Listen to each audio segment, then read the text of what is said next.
એ પ્રજાના હિત માટે જ છે।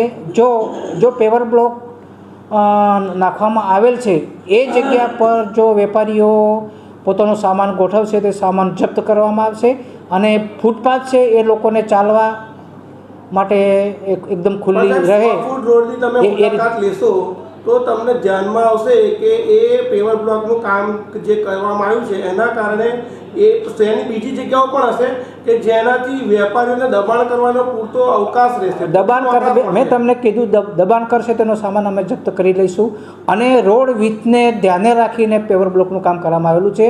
ક્યાં કેટલો રોડ પહોળો છે અને કેટલો અત્યારના વાહનોની સ્થિતિને જોતા કેટલા વપરાશે એ ધ્યાને રાખી અને પેવર બ્લોકની કામગીરી કરવામાં આવે છે।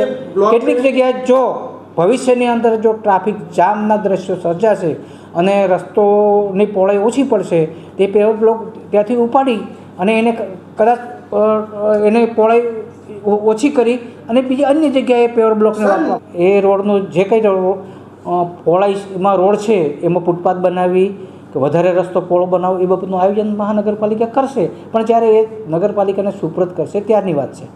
Thank you.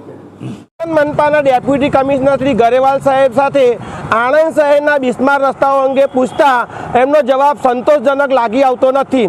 આ ઉપરાંત મનપા અને અન્ય વિભાગો વિશે સંકલનનો અભાવ હોવાનું પણ જણાઈ આવે છે।